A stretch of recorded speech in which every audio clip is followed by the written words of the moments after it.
Hello friends, रितूस किचनमध्ये तुमचं पुन्हा एकदा स्वागत। आज आपण ब्रेड आणि कांद्यापासून एक मस्त क्रिस्पी आणि युनिक असं स्नॅक्स बनवणार आहोत।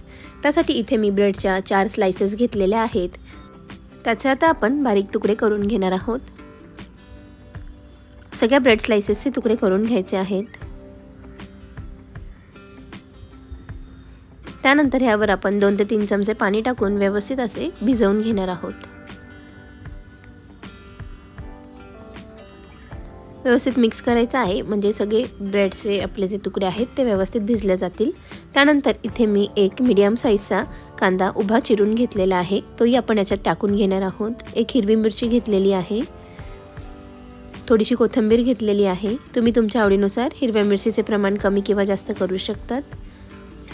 त्यानंतर हे आता आपण व्यवस्थित एकदा मिक्स करून घेणार आहोत। जोपर्यंत आपले स्नॅक्स रेडी होत आहे तोपर्यंत ज्यांनी कोणी अजून रितूस किचनला सबस्क्राइब केलं नसेल तर त्यांनी प्लीज सबस्क्राइब करा, बेल आयकॉन प्रेस करा, जेणेकरून प्रत्येक येणाऱ्या नवीन रेसिपीजचे नोटिफिकेशन तुम्हाला सगळ्यात आधी मिळतील। व्यवस्थित असं मिक्स करून झाल्यानंतर ह्यामध्ये आपण चवीनुसार मीठ टाकून घेणार आहोत।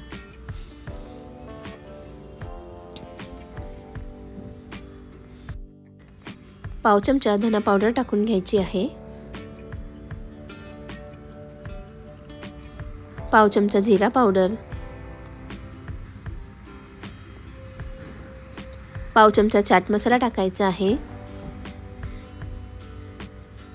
थोडीशी हळद टाकून घेणार आहोत, थोडे चिली फ्लेक्स,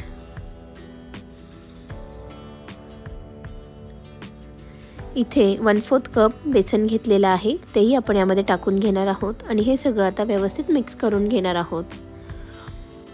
मिक्स करून झाल्यानंतर जर पुन्हा बेसनची गरज पडत असेल तर अजून 1/4 कप आपण ह्यामध्ये ॲड करणार आहोत। इथे पुन्हा मी 1/4 कप बेसन ॲड केलेला आहे। ह्यामध्ये आपण टोटल अर्धा कप बेसन ॲड केलेला आहे। बेसन टाकून झाल्यानंतर पुन्हा एकदा व्यवस्थित मिक्स करून घ्यायचं आहे। आपण लगेचच ह्यामध्ये पाणी ॲड करणार नाही आहे, कांद्याच्या पाण्यातच आपण हे पीठ व्यवस्थित असं भिजवणार आहोत।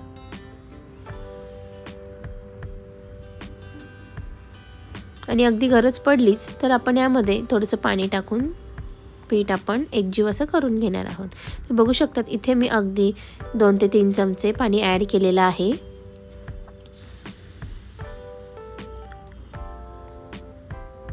व्यवस्थित असं मिक्स करायचं आहे।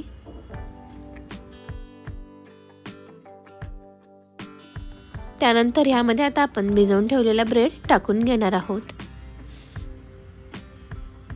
ब्रेड टाकून झाल्यानंतर सगळं आपण हे एकजीव करून याचा प्रॉपर असा डो तयार करून घेणार आहोत।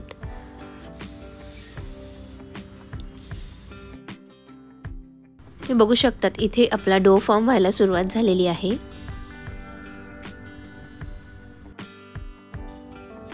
इथे आपला स्नॅक्स बनवण्यासाठीचा डो रेडी झालेला आहे। चला आता आपण ह्यामधून स्नॅक्स तयार करून घेऊया। सगळ्यात आधी आपण हाताला तेल लावून घ्यायचं आहे आणि तुम्हाला ज्या शेपचे किंवा ज्या साईजचे स्नॅक्स रेडी करायचे आहे तेवढा पोर्शन तोडून तुम्हाला हवा तो शेप देऊन घ्यायचा आहे। व्हिडिओमध्ये दाखवल्याप्रमाणे तुम्हाला जर सिलेंडर शेप हवा असेल तर तुम्ही देऊ शकता। इथे मी सिलेंडर शेपच दिलेला आहे। बघू शकता इथे आपलं एक स्नॅक्स रेडी झालेला आहे। याच पद्धतीने आता आपण बाकी सगळे शेप करून घेणार आहोत।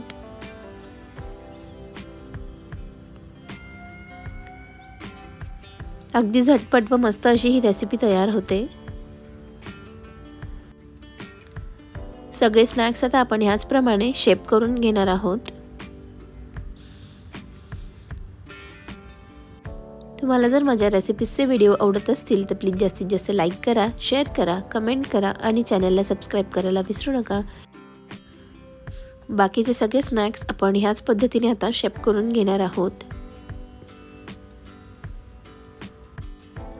इथे आपले सगळे स्नॅक्स शेप करून रेडी झालेले आहेत। हे आता आपण तेलामध्ये डीप फ्राय करून घेणार आहोत। सगळ्यात आधी तेल आपल्याला व्यवस्थित असं गरम करून घ्यायचं आहे। त्यानंतर हे स्नॅक्सचे बॉल्स आपण ह्यामध्ये सोडून मीडियम फ्लेमवर क्रिस्पी आणि अगदी गोल्डन ब्राउन होईपर्यंत तळून घेणार आहोत।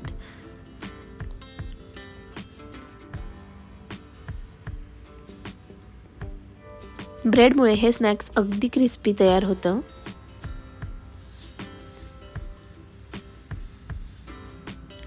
बघू शकतात इथे आपली first batch crispy golden brown अशी रेडी झालेली आहे। ती आता आपण टिश्यू पेपरवर काढून घेणार आहोत।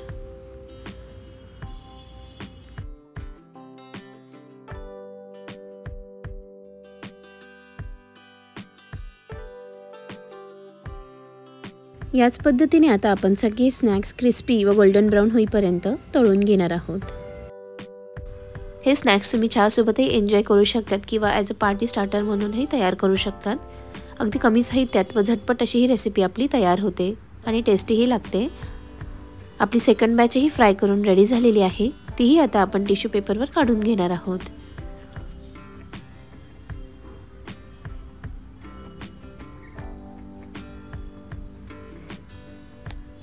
तुम्ही बघू शकतात इथे आपले गरमागरम व अगदी क्रिस्पी असे स्नॅक्स एन्जॉय करण्यासाठी रेडी झालेला आहे।